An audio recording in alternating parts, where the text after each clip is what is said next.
বিসমিল্লাহির রহমানির রহিম। আসসালামু আলাইকুম। কলিজার আপু ভাইয়া আঙ্কেল আন্টিরা সবাই কেমন আছেন? আশা করি যে যেখানে আছেন আল্লাহর অশেষ রহমতে ভালো আছেন। আমি আল্লাহর অশেষ রহমতে ভালো আছি, আপনাদের দোয়া এবং ভালোবাসায়। পৃথিবীতে এমনও পুরুষ আছে যে ঘরের বউ রেখে ঘরের বউয়ের কাজকর্ম কোনো কিছুই তাদের পছন্দ হয় না, এবং অনেক নারীও আছে যে ঘরের স্বামীর কাজকর্ম চলাফেরা কোনো কিছুই তার পছন্দ হয় না। অন্যের স্বামী কী করলো না করলো সেটা তার চোখে পড়ে। আসলে এটা সত্যি নয়। আপনার মন সুন্দর করুন, নারী এবং পুরুষ উভয়ই আপনার মন সুন্দর করুন, দেখবেন আপনার ঘরের বউ ভালো লাগে। তাছাড়াও নারী আপনারাও মন সুন্দর করুন, তাহলে দেখবেন ঘরের স্বামী ভালো লাগে।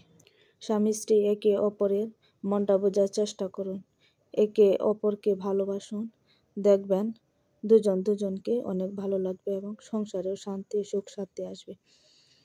তাছাড়াও কি একটা কথা জানেন, সুন্দর হলেই হয় না, ভাগ্য ভালো হতে হয়। কারণ আমার চোখে দেখা অনেক লোক আছে যারা সুন্দরী হওয়া সত্ত্বেও তাদের ভাগ্য মন্দ, শ্বশুরবাড়িতে সুখে শান্তিতে থাকতে পারে না। হয়তো শাশুড়ি অত্যাচার করে, নয়তো শ্বশুর, নয়তো স্বামী, বিশেষ করে স্বামী অত্যাচার করে। আল্লাহর কাছে একটাই চাওয়া, আল্লাহ পৃথিবীর সমস্ত মা বোনদেরকে সুখে শান্তিতে রাখুক।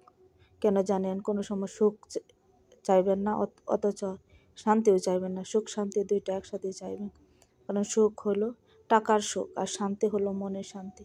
তাই আল্লাহ তাআলা সকলকে সুখে শান্তিতে রাখুক, আমি এই দোয়া করি। আমার কলিজার আপু ভাইয়াদের একটা কথা বলবো, আপনারা রূপবতী দেখে নয় গুণবতী দেখে জীবন সঙ্গী করবেন, তাহলে সারা জীবন ইনশাআল্লাহ সুখে শান্তিতে থাকতে পারবেন। কেননা আমি আমার চারপাশেই দেখতে পাচ্ছি, রূপবতী দেখে অনেকে বিয়ে করেছে কিন্তু ঘরে সুখও নেই, শান্তিও নেই।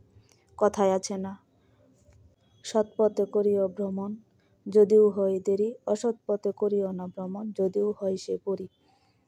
যাই হোক, আমি আমার কলিজার আপু ভাইয়াদের কাছে একটা অনুরোধ করব, আমার কোনো কথায় আপনারা যদি কোনো কষ্ট পেয়ে থাকেন তবে অবশ্যই ক্ষমা দৃষ্টিতে দেখবেন, এবং আমি আন্তরিকভাবে দুঃখিত এবং আন্তরিকভাবে আপনাদের কাছে ক্ষমা চাই। ছোট বোন বলে আমাকে ক্ষমা করে দিবেন এবং ভালোবাসা দিবেন। যারা এখনও আমার চ্যানেলটি সাবস্ক্রাইব করে নেয় তারা অবশ্যই চ্যানেলটি সাবস্ক্রাইব করে দেবেন, এবং যারা প্রতিনিয়ত আমার ভিডিওটি দেখেন অবশ্যই লাইক দিয়ে আমার ভিডিওটি দেখা শেয়ার করবেন। যদি ভালো না লাগে তবে অবশ্যই কমেন্টে জানাবেন আমার ভিডিও ভালো লাগে না। তবে আশা করি একটু হলেও আমার ভিডিওটা ভালো লাগে। প্লিজ আপনারা পুরো ভিডিওটি দেখে তারপর শেষ করবেন, আশা করি অবশ্যই ভালো লাগবে। দেখতে দেখতে আমার পিঠা বানানো শেষ। প্লিজ আপনারা অবশ্যই আমার চ্যানেলটি সাবস্ক্রাইব করে দেবেন এবং আমার পাশে থাকবেন। আশা করি আপনাদের ভালোবাসায় আমি অনেক দূর এগিয়ে যেতে পারবো। আমার ফোনে যতগুলো ব্লগ ভিডিও আসে আমি সকলকে সাবস্ক্রাইব করে দিই, আশা করি আপনারাও আমাকে সাবস্ক্রাইব করবেন এবং ভালোবাসা দিবেন। আমি এই আশায় থাকি, আপনারা কখন কমেন্ট করবেন ভালো এবং আমাকে ভালোবাসা দিবেন। তবে আজকের মতো এখানেই শেষ করছি, দেখা হবে নতুন কোনো ব্লগে। ততক্ষণ পর্যন্ত ভালো থাকবেন, সুস্থ থাকবেন এবং আমার পাশে থাকবেন, আমার চ্যানেলটি সাবস্ক্রাইব করে দেবেন। আল্লাহ হাফেজ, টাটা, আসসালামু আলাইকুম।